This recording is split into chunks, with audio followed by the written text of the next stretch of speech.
আমার দামি বাড়ি নাই, দামি গাড়ি নাই, দামি বিছানা নাই, ওই দামি বিছানার থেকে টেনে টেনে নামাইয়া নিচে চাটাই বিছাইয়া শোয়া দিবে। আরে তোমাকে আমাকে একদম পুরাতন চাদর দিয়ে ঢেকে রাখবে। সন্তান এসে চিৎকার করে আব্বা আব্বা বলে ডাকবে, ডাকের সাড়া দিতে পারবো না। পর্দার আড়ালের মা, সন্তান এসে মা বলে ডাকবে, ডাকের সাড়া দিতে পারবো না। ওই কলিজার টুকরা সন্তান ওখানে বসে চিল্লায় আর বলে আব্বু জবান খোলো, জবান খোলে না। আব্বু জবাব দেওয়ার মতো শক্তি নাই।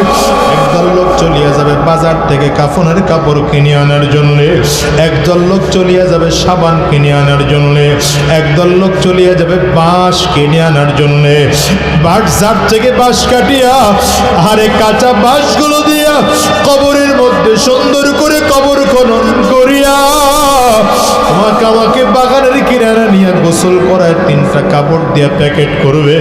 একটা মাথার মধ্যে বাঁধিবে, আর একটা কোমরে বানার, একটা পায়ের মধ্যে বাঁধিয়া জানাজাটা কমপ্লিট করাইয়া 3 জনে ধরাধরি করিয়া লাশ কবরের মধ্যে নিয়ে নামাবে। আরে দুনিয়ার যুবক, যদি চোখে পানি না আসে কান্নার বান্দরে মালিকের কাছে মাপ চাও।